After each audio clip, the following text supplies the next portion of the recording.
Un homme.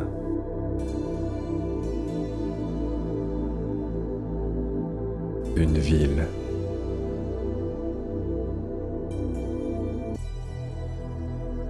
Le défi de tout un week-end. Des années d'entraînement.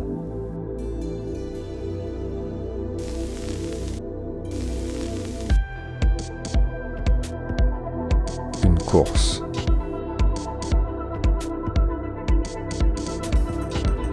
Dix 000 participants. 21 km 0,975. Un seul objectif.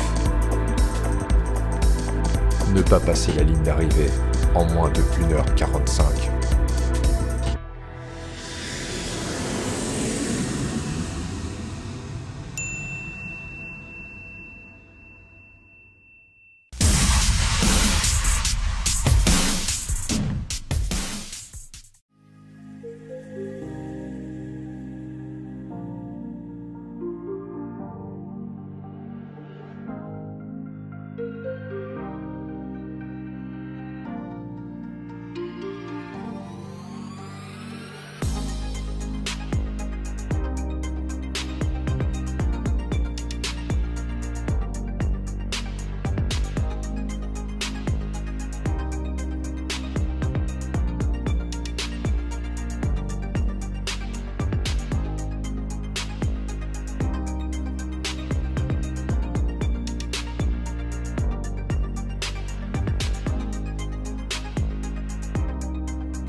Bonjour à tous, moi je me retrouve sur le semi-marathon de Malaga.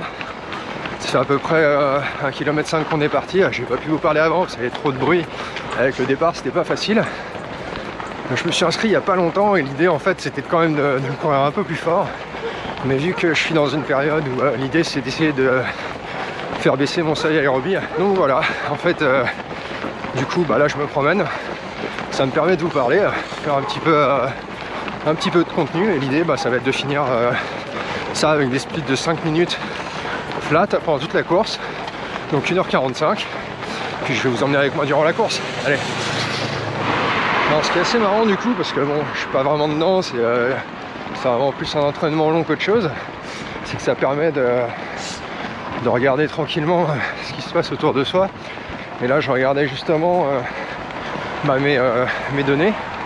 Donc là je suis à 142 en fait, pour un rythme de 5,04 sur ce kilomètre là, une puissance de 285 watts.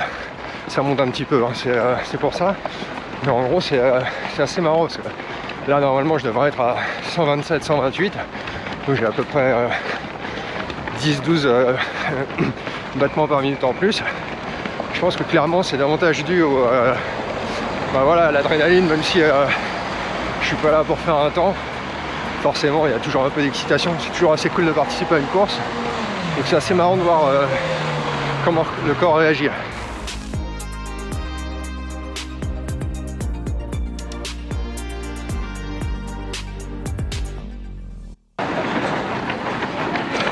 « 4,47, le coach va gueuler, c'est clair. Bon là gros freinage, hein, clairement, parce que sinon je vais m'emballer, je vais passer sous les 4,40. Et là ça va pas aller. Bon, au niveau du cardio par contre on est bien, 122, tranquille. Je pense que là, c'est l'excitation du départ, je vais juste retrouver le petit rythme de croisière Bon, une sortie tranquille en EF, enfin même un petit peu en dessous. Enfin, bon, c'est cool. Bon, c'est pas parce qu'on court pas vite qu'on va non plus se déshydrater, donc là en Espagne il fait quand même chaud.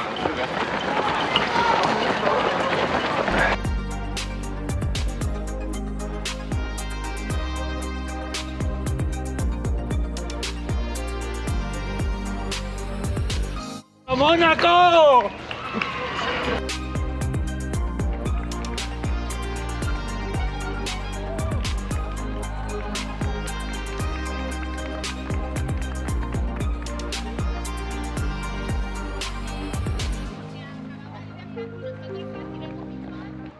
Bon, voilà, là on revient sur la zone du port, on va partir vers le phare après, et après on va repartir vers le nord, vers le long de la plage. Après on reviendra ici pour l'arrivée. Truc de fou, l'homme défibrillateur. J'ai jamais vu ça sur une course, plutôt cool.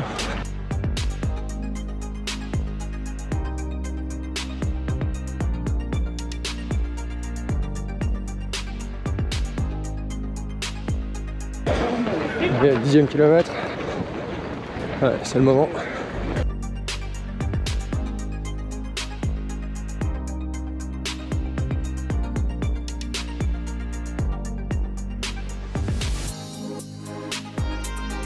Ah mais il faut aussi que je vous parle des chaussures que j'utilise aujourd'hui.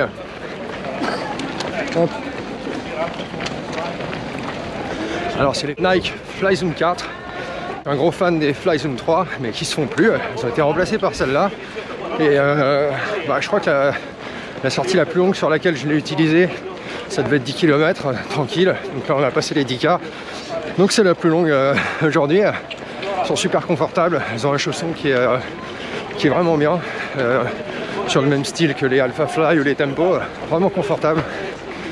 Elle a un bon amorti. Allez, français. Ouais, allez, ça permet un bon dynamisme si on veut rentrer un petit peu dedans, alors clairement pas aujourd'hui. C'est un bon compromis, un peu comme les Hoka Carbon X, donc elles ont une plaque, hein, celle-là aussi pour les rigidifier, donner un peu, que je disais, de dynamisme.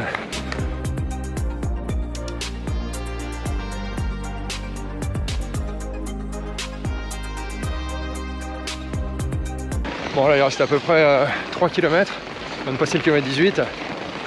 Et en fait je me suis rendu compte d'un truc, il faut quand même que je vous parle de ce bandeau de malade que je me suis chopé hier à l'expo. Qu'est-ce que vous en pensez? Est-ce que c'est quelque chose que je dois apporter à Kona ou pas? Mettez-moi ça en commentaire. Bon allez, on arrive, dernier kilomètre. Il y a un Sandra normalement qui m'attend sur le côté droit de l'arrivée. Essayez de la voir. De toute façon, je vous emmène avec moi jusqu'à l'arrivée.